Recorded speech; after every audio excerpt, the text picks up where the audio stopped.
¿Por qué en el Autódromo Hermanos Rodríguez de México se ponen los alerones de Mónaco y se alcanzan velocidades punta de Monza? Y es que este circuito está a 2285 metros de altitud, y esto lo hace único en todo el calendario, porque no hay ningún otro circuito a tantísima altitud. Así que si quieres descubrir cómo afecta la altitud a un Fórmula 1, quédate hasta el final del vídeo, porque ya te avanzo que esto afecta y mucho en el comportamiento del coche. Este vídeo está patrocinado por Jurisport.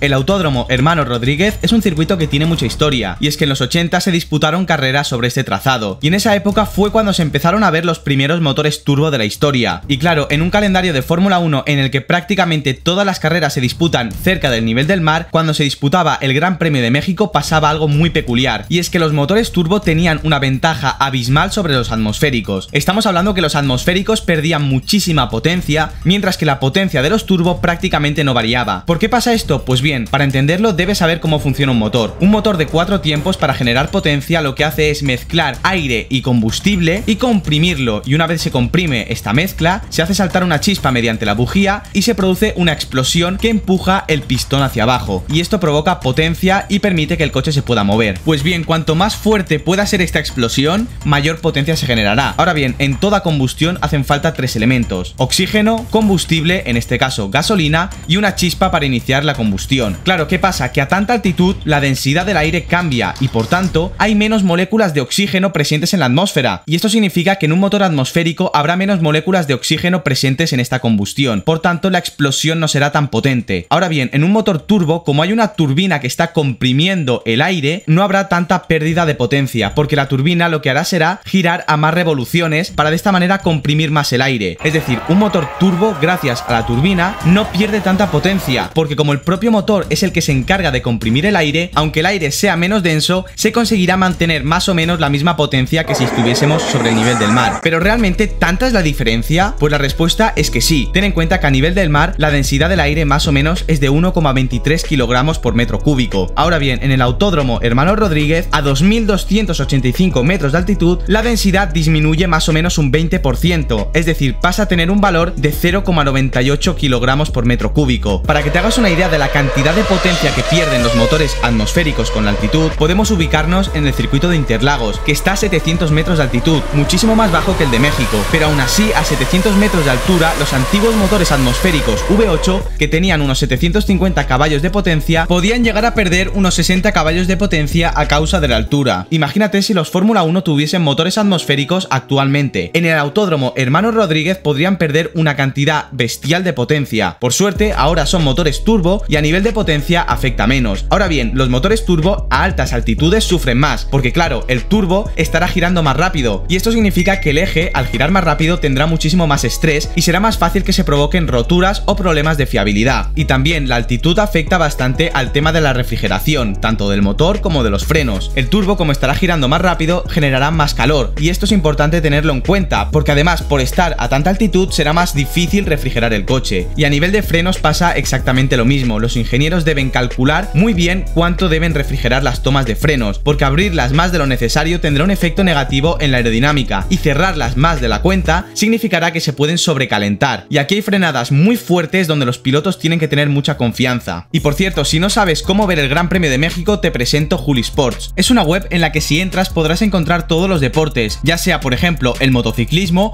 o el automovilismo, entre muchos otros. Y también encontrarás todas las categorías dentro de cada deporte. Así que si entras en Jurisports podrás saber cómo funciona, dónde ver y cuándo empieza una carrera, por ejemplo del Mundial de Turismos o también el Gran Premio de México de Fórmula 1. Así que ya sabes, para no perderte ninguna carrera, ves a Jurisports. Tienes el link en la descripción y en el primer comentario. Y pasando ahora a nivel aerodinámico, la altitud tiene un efecto bestial en este aspecto, y es que aquí se pueden poner los alerones de Mónaco y alcanzar velocidades punta iguales o superiores a las de Monza. ¿Por qué pasa esto? Pues de nuevo, por culpa de la densidad del aire. Y es que hay dos fuerzas fuerzas aerodinámicas, la resistencia y la carga aerodinámica, también conocidas como downforce y drag. Pues bien, para calcular estas fuerzas existe una fórmula, y es que la resistencia aerodinámica es igual a un medio de la densidad del aire multiplicado por el CD, que es el coeficiente de resistencia aerodinámica, multiplicado por el área frontal del coche y por la velocidad al cuadrado. Y en el caso de la carga aerodinámica es lo mismo, un medio de la densidad del aire multiplicado por el CL, que es el coeficiente de downforce, por el área frontal del coche y por la velocidad al cuadrado. Y si tenemos en cuenta que en un Fórmula 1 el CD es de 1,5 y el CL es de 3,2 y que un monoplaza de Fórmula 1 tiene un área frontal de más o menos 1,4 metros cuadrados y que los cálculos se están haciendo a 300 km por hora, es decir, 83 metros por segundo,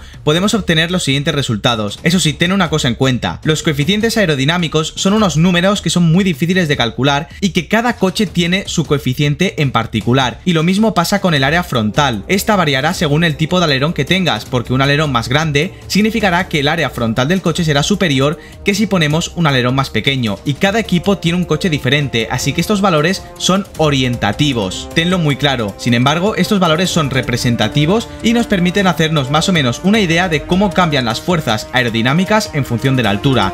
Y es que sobre el nivel del mar, con el CL y CD que hemos dicho, un Fórmula 1 puede estar generando 18.903 newtons y 8.860 newtons de resistencia aerodinámica. Ahora bien, en el Autódromo Hermano Rodríguez, a 2.285 metros de altura, la carga aerodinámica generada es de unos 15.091 newtons, mientras que el drag es de unos 7.074 newtons. En otras palabras, únicamente por la altura, las fuerzas aerodinámicas disminuyen aproximadamente un 20%. Por esta razón, aquí se ponen los alerones de Mónaco y se alcanzan las velocidades punta de Monza. Y de nuevo, ten en cuenta una cosa: tanto los coeficientes aerodinámicos como el área frontal varían en cada circuito, así que los valores que hemos dado en este vídeo son orientativos. También debes tener en cuenta que al poner alerones más grandes significa que cuando se abre el DRS el hueco es mucho mayor. Sin embargo, como hay menos densidad del aire, no tendrá tanto efecto como puede parecer. Sin embargo, debido a las largas rectas y las elevadas velocidades que tienen los Fórmula 1 aquí, el DRS sigue siendo algo a tener muy en cuenta. Y lo mismo pasa con los rebufos. Aunque estemos a tanta altitud, como vamos tan rápido y a tantísima velocidad, seguramente veamos algunos equipos jugar con los rebufos, porque el circuito Hermano Rodríguez tiene dos rectas larguísimas. Y también relacionado con la aerodinámica nos encontramos con el tema de los neumáticos. Como aquí no se genera mucha carga aerodinámica debido a la altitud, y esto sumado a que el asfalto tiene poca adherencia y que muchas curvas son de baja velocidad, veremos que los nuevos Fórmula 1 de 2022, que sufren bastante en curvas de baja velocidad, seguramente en las curvas lentas deslizarán los neumáticos. Y como pase esto, seguramente veamos que los neumáticos tienen graining. Y es que el graining en el Autódromo Hermano Rodríguez normalmente suele hacer acto de presencia, y esto es debido a que como los Fórmula 1 generan poca carga aerodinámica y encima el asfalto tiene baja adherencia, en las curvas de baja velocidad que caracterizan este circuito, como los pilotos empiecen a hacer deslizar los neumáticos delanteros, seguramente tendrán graining. Así que hay que tenerlo muy en cuenta a nivel de estrategia de cara al domingo. Y por último, y no menos importante, esta densidad del aire afecta también a los pilotos, y esto seguro que lo has experimentado tú mismo. Cuando haces deporte a nivel del mar y luego te vas a una montaña a 2.000 o 3.000 metros de altitud, te cuesta mucho más respirar, y es que como hay menos oxígeno, las personas nos cansamos más, y esto le pasa también a los pilotos. Lo bueno es que este circuito no es especialmente duro a nivel físico, tiene largas rectas donde los pilotos pueden descansar y no hay curvas de extremadamente alta velocidad. Pero imagínate, por ejemplo, que el gran premio más duro físicamente del calendario, que es Singapur,